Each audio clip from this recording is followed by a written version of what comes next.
फरवरी 2012। सतारा जिले के औंध गांव में चंभार जाति के एक दलित किसान शंकर शिंदे ने अपनी 25 साल की बेटी आशा की लोहे के रॉड से मार मार कर हत्या कर दी। उसने एक ओबीसी लड़के से शादी करने का फैसला किया था, जिससे वो पुणे के एक अस्पताल में सामाजिक कार्यकर्ता के तौर पर काम करते हुए मिली थी।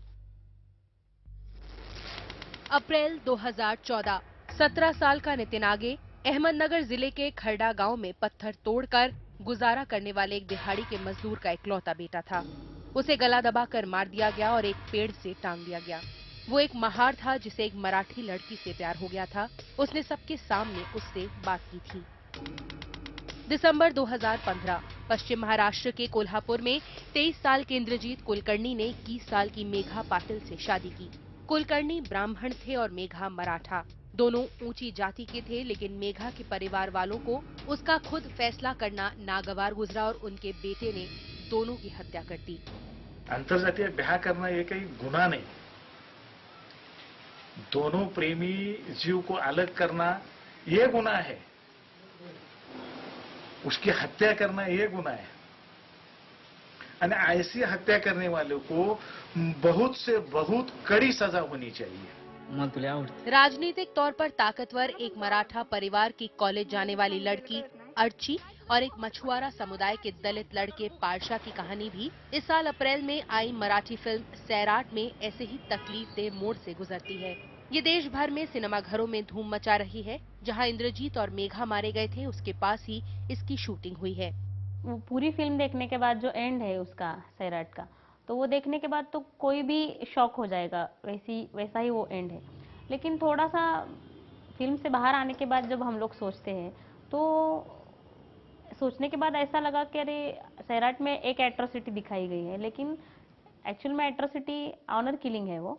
तो ऐसी कितनी घटनाएं हम लोग देख रहे हैं, रोज देख रहे हैं, मतलब, और रोज वो घटनाएं देखते हैं, हमको कुछ नहीं लगता, लेकिन फिल्म में आ जाए तो हम लोग बहुत इमोशनल हो जाते हैं।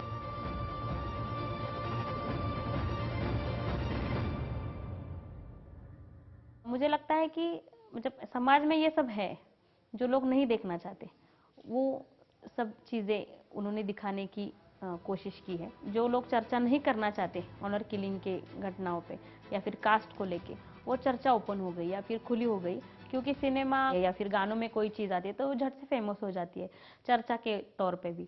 फिल्म ने एक भावना जो भी है, एक ह्यूमैनिटी की जो इमोशन है वो क्रिएट करने का काम किया, ऐसे हम लोग मान ले। तो उसके आगे का काम जो मूवमेंट कर रहे हैं, जो लोग विचार लेके चल रहे हैं, जो लोग प्रबोधनकार है खुद है, उनका काम है कि जो ये ह्यूमैनिटी है इसको बदल दे, किसमें समानता इक्वेलिटी के थिंकिंग में बदल देने का काम फिल्म नहीं कर सकती। फिल्म का एक दायरा है, फिल्म का एक मर्यादा है। ऐक मैतरा रांगड्या, ऐक गावाची कथा। शीतल साठे 2002 में बने कबीर कला मंच की मुख्य गायिका हैं।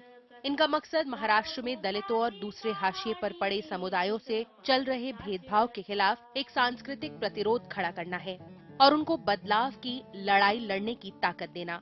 लेकिन जब शीतल, जो दलित है, उसने ग्रुप के ही एक गैर दलित गीतकार से शादी करने का फैसला किया तो भूचाल आ गया। जिनके घर का जो विरोध था कि वो लोअर कास्ट कैसे हमारे, अगर तू अपर कास्ट के लड़की से शादी करता है तो एक बार हम लोग थोड़ा मान लेंगे कि ठीक है, लेकिन लोअर कास्ट की लड़की से शादी नहीं करना है। वर्षों तक शीतल की मां संध्या ने घरों में कामकाज किया और अकेले अपनी बेटी को पढ़ाया। संगीत से लेकर सियासत तक उसके सफर में उसका सहयोग किया। लेकिन अब उसने अपनी बेटी से सारे रिश्ते तोड़ लिए हैं। हमारे घर का जो विरोध था, तो एक लड़की खुद का डिसीजन कैसे ले सकती है, एक तो ये था कि हमारे घर में किसी भी लड़की ने आज तक हमारे फैमिली में इस तरीके का निर्णय नहीं लिया है, या फिर इस तरीके का डिसीजन लेके खुद डिसाइड नहीं किया है कि मैं किसके साथ शादी करूंगी, या फिर मैं कास्ट के बाहर जाके मैं सोच भी सकती हूँ। इस तरीके का हमारे घर में ये पहला एक्सपीरियंस था, तो माँ के लिए वो बहुत कठिन था। और कास्ट को और समाज को मुंह देना या फिर उनको जवाब देना, वो भी उसको दिक्कत लगी होगी कि क्या मैं मुंह दिखाऊंगी समाज को। इस तरीके से माँ का विरोध था। सैराट में अर्ची लगातार एक भली बेटी और गांव की पारंपरिक लड़की के स्टीरियोटाइप को चुनौती देती है। वो मोटरसाइकिल चलाती है, कुछ दीवानी सी है, कुछ कमनिया भी, और बंदूक उठाने से घबराती नहीं। उसे अपने पर और अपने जीवन साथी के रूप में पारसा के अपने चयन पर भरोसा है। अर्ची से 17 साल पहले कॉलेज में पढ़ाने वाली अनुपमा परदेसी ने डाकी के तौर पर काम करने वाले एक दलित प्रकाश पोले से शादी करके ग्रामीण महाराष्ट्र के सामंती मराठा समाज को बुरी तरह झकझोर डाला था। वो दोनों एक सांस्कृतिक संगठन के सदस्य थे और कुछ समय से एक दूसरे को जानते थे। अर्ची के विपरीत अनुपमा अपने परिवार की नाराजगी से बच गई, लेकिन 2 बच्चों की मां होने के बाद भी उसे अब तक घर में अछूत माना जाता है। फैमिली में बहुत स्ट्रगल करना पड़ा मुझे। सिर्फ मेरे पिताजी का सपोर्ट मुझे था, बाकी सब अभी भी मुझसे बात नहीं करते। मेरे पेरेंट्स के लोग जो है, मेरे अंकल अभी भी मुझसे बात नहीं करते, मेरे बच्चों के साथ बोलते नहीं, मुझे किसी भी कार्यक्रम में इनवाइट नहीं करते। अगर घर में कोई फंक्शन हो तो हमें इनवाइट नहीं किया जाता। यहाँ तक कि मेरी माँ मुझसे कहती थी कि अगर तुम्हें आना ही है तो तुम अकेले आओ, अपने हस्बैंड को मत ले आओ। लेकिन इस अस्वीकार के लगातार चुभने वाले दर्द के बावजूद प्रकाश मानते हैं कि उन्होंने बिल्कुल सही काम किया। अगर जाति व्यवस्था के खिलाफ किसी को लड़ाई लड़नी है तो अंतरजातीय विवाह ही हल है। पश्चिमी महाराष्ट्र के सफर में जहां सैराट बनी है, हर जगह हम जिन दंपतियों से मिले सबके भीतर यही एहसास दिखा। सबने परंपरा तोड़ी और उसके बाद सामाजिक बहिष्कार झेल रहे हैं और अपने भविष्य का डर भी। भारतीय कंप्यूटर इंजीनियर है, उसमें और सैराट के नायक पारसा में कुछ भी मिलता जुलता नहीं है।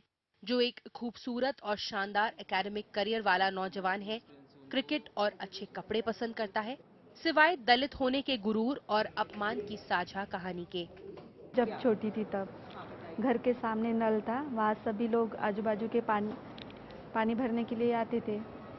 तो मैंने ऐसा देखा, जो इनके कास्ट के लोग थे, थोड़ा सा ही पानी के घड़े को हाथ लग गया तो पानी फेंक देते थे, ऐसा करते थे वो। मुझे लगता था कि ये लोग ऐसा क्यों करते थे, तभी कास्ट क्या होती है पता नहीं था। तभी ऐसे मन में ठान लिया था कि नहीं, अभी ये लोग ऐसा करते ना तो शादी करूंगी तो इनके ही कास्ट में करूंगी, इनको सबक सिखा के रहूंगी, ऐसा तभी सोचा था।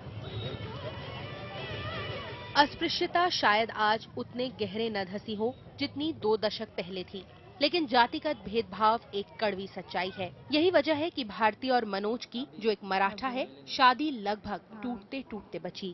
बाद में सोचा कि एक दूसरे को देखकर ही हम आगे जा रहे हैं। मैं एमपीएससी की परीक्षा पास करके पीएसआई बना। ये वो जो स्कूल थी वहाँ पे कंप्यूटर टीचर करके शुरू में लगी थी, बाद में इसका हार्ड वर्क देख के उनकी संस्था ने इसको कंप्यूटर फील्ड का वहाँ का डिपार्टमेंट एंड चीफ बना दिया था। तो सोचा हमने कि एक दूसरे को देख के हम आगे बढ़ रहे हैं, तो एक दूसरे के साथ ही अगर रहे, शायद एक दूसरे के लिए ही बने हैं। आज मनोज को इस बात पर नाज है कि कितनी साझेदारी से उसने हालात संभाले और अब अंतर्जातीय संबंधों से जुड़े लोगों को, जो यवतमाल में उसके पुलिस स्टेशन में मदद मांगने के लिए आते हैं, वो सलाह देता है। सैराट के प्रदर्शन के बाद इन संख्याओं में नाटकीय उछाल आया है। पहले महीने में 1 होते थे, अब हफ्ते में 2 होते हैं। मेरे सामने रोज कुछ ना कुछ केसेस आते रहते हैं और जब से सैराट फिल्म रिलीज हुई है तब से ऐसे केसेस में बढ़ोतरी बहुत हुई है। पहले महीने में एक आध ऐसा जोड़ा रहता था कि जो भाग के जाता था, अभी ऐसा समझो कि हर 2 दिन में या हफ्ते में एक आध जोड़ा ऐसा भाग रहा है। हम हमारे लेवल पे उनको समझाते बुझाते कि भैया तुम कुछ तो अपने फ्यूचर के बारे में कुछ तो सोचो। किसी के भी साथ में प्यार हो गया, भाग गए, माँ बाप को बुरा किस बात का लगता, वो उनका शादी इंटरकास्ट मैरिज करने का या फिर भागने का बुरा नहीं लगता, तुम किसके साथ भाग रहे हो वो देखते। अगर तुम भैया सेटल हो रहे हो तो उनको अच्छा लगता, लेकिन आगे चल के 1-2 साल में तुम एक दूसरे से दूर जाने वाले हो या फिर घर वालों पे ही बोझ बनने वाले हो या झगड़ा फसाद करने वाले हो, क्योंकि फ्यूचर इनका कुछ रहता नहीं, कुछ पढ़ाई लिखाई रहती नहीं। तो वो फिल्म में भी हमें वही बुरा लगा। इनमें से बहुत सारे लोग अर्ची और पारसा को दमनकारी जाति व्यवस्था के शिकार की तरह नहीं, बल्कि अमर प्रेमियों की तरह देखते हैं। एंड में बुरा लग रहा सबको, लेकिन वो कैसे हुआ मैडम, उनको एक तरीके से शहीद के जैसा हुआ। तो पुराने जो प्रेमी हैं, हीर रांझा वगैरह वगैरह, उनके लेवल पे जाके बैठ गए बच्चों के दिमाग में, इसलिए वो उनको वो शहादत की तरह लग रहा हो। आखिर में मरे भी तो भैया नाम हो जाता है ऐसा, तो उनका मरना उस तरीके से रहा, ऐसा हमें लगता है।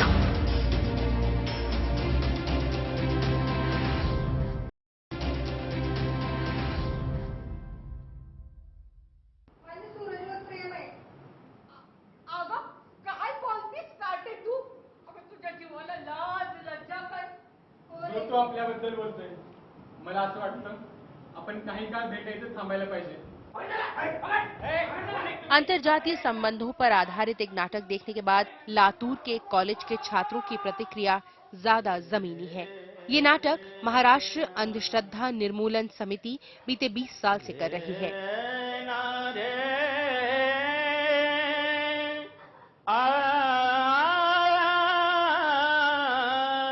आंतरविवाहाला सर्वांचेच विरोध आहे, परंतु जेव्हा ये नाटक हमें एहसास दिलाता है कि महाराष्ट्र के भीतर ये समस्या कितनी बड़ी है और कैसे हर कोई इससे जुड़ा हुआ है।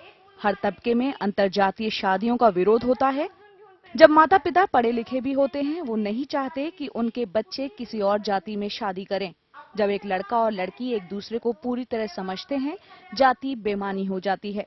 ज्योतिषकडे जाऊन त्यांची कुंडली पाहतो, त्यांचे किती 36 गुण जुळतायत का ते पाहतो। ज्यादातर छात्रों ने सैराट देख रखी है और उनको फिल्म का हिंसक अंत सदमा पहुंचा रहे हैं। वो झूठी शान के नाम पे होने वाली हत्याओं के लिए जाति व्यवस्था को जिम्मेदार ठहराते हैं, जो उनके मुताबिक देश की आरक्षण जाति की वजह से मजबूत हुई है।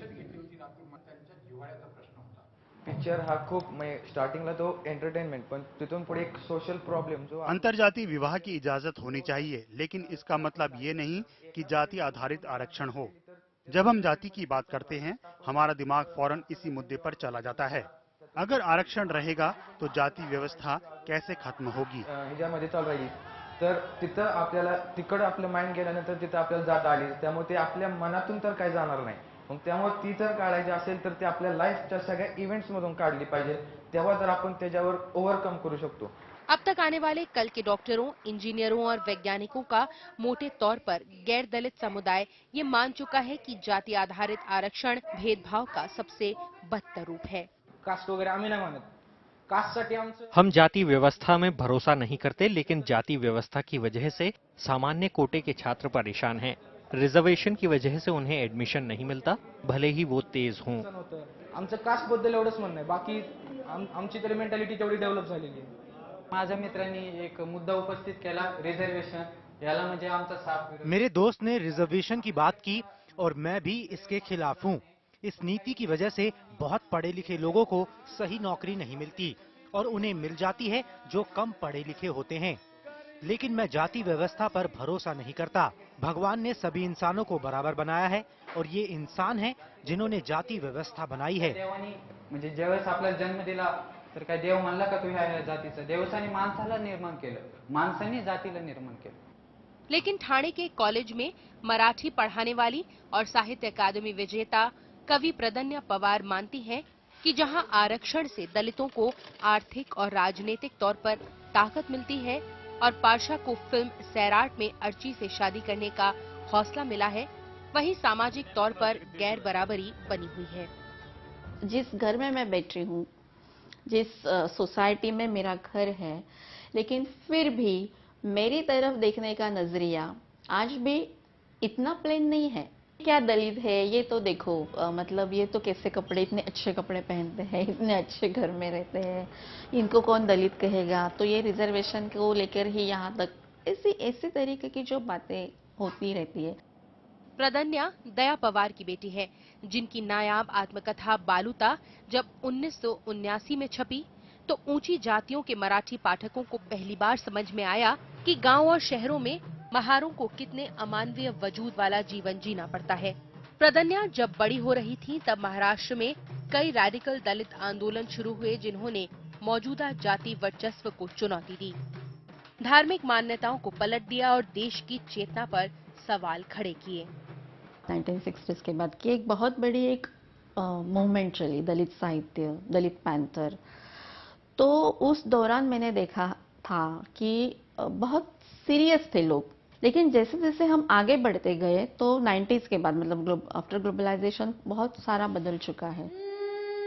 बीते 10 साल में 2 घटनाएं रही हैं जो भारतीय राष्ट्र राज्य के साथ दलित हताशा और गुस्से की वजह बताती हैं। 2006 में नागपुर से 100 किलोमीटर दूर खैरलांजी में भयालाल भोटमांगे के परिवार के 4 सदस्यों की हत्या कर दी गई। मार डालने से पहले उनकी बीवी और बेटी के साथ खुलेआम सामूहिक बलात्कार हुआ, लेकिन नागपुर हाई कोर्ट ने इसे जघन्यतम केस मानने से इनकार किया। आरोपियों को 25 साल की उम्र कैद दी। और इस साल जनवरी में 26 साल के पीएचडी स्कॉलर रोहित वेमुला की खुदकुशी, जिसके पीछे हैदराबाद केंद्रीय विश्वविद्यालय के एक के बाद एक फैसलों का हाथ रहा, उसकी स्कॉलरशिप रोकने से लेकर उसे सस्पेंड करने तक और जातिवादी, अतिवादी और राष्ट्र विरोधी बताने तक, उसकी मौत के लिए किसी को जवाबदेह नहीं ठहराया गया। और हालांकि प्रदन्या पवार मानती है कि सैराट एक साहसिक फिल्म है जिसे दलितों और गैर दलितों दोनों ने पसंद किया, ये दर्शकों को इस मुद्दे पर कहीं ज्यादा संजीदगी से सोचने को या एक राजनीतिक रुख अख्तियार करने को मजबूर नहीं करती। सैराट का महत्व तो है, लोग कैसे उससे जुड़ते हैं ये देख रहे हैं, लेकिन क्या करना है, फिल्म देखनी है, उसके बाद भूल जाना है। तो ये तो रियलिटी है, क्योंकि उसमें कुछ रिस्पॉन्सिबिलिटी नहीं है। फिल्म देखो, उसे एंजॉय करो या उस पर बोलो, लेकिन रोहित वेमुला से जुड़े हुए या उसके इश्यूज से जुड़े हुआ जो भी युवा वर्ग है, उनमें शामिल होने की इच्छा ये लोग नहीं रखते, ये युवा वर्ग नहीं रखते। जैसे कि खैरलांजी के बाद पूरे के पूरा जो भी दलित प्रोफेसर्स है, इंजीनियर है, वकील है, पत्रकार है, वो पूरे रास्ते पर उतर आए बिना किसी नेतृत्व के। लेकिन सैराट अगर बस एक प्रेम कहानी भी है जो अपने गीतों और नायकों के जान दे देने के जज्बे के साथ मनोरंजन करती है, ये वो कहानी है जिसे बार बार कहे जाने की जरूरत है। तब तक जब तक जातियों के घेरे तोड़कर शादी करने वाले नौजवान अपनी जिंदगी बेखौफ न जी सकें। जखमावल्या काळजात घाव घावावर झाला, कुणी पाण्यासाठी मेला देवळात हो मारीला। खुनशी हत्यार जातीची सडा रक्ताचा शिंपला, ऐक मैतरा रांगड्या खैरलांजीची ही कथा, ऐक मैतरा रांगड्या खैरलांजीची ही कथा, जव खेड्याची कहाणी ऐक माणसाची।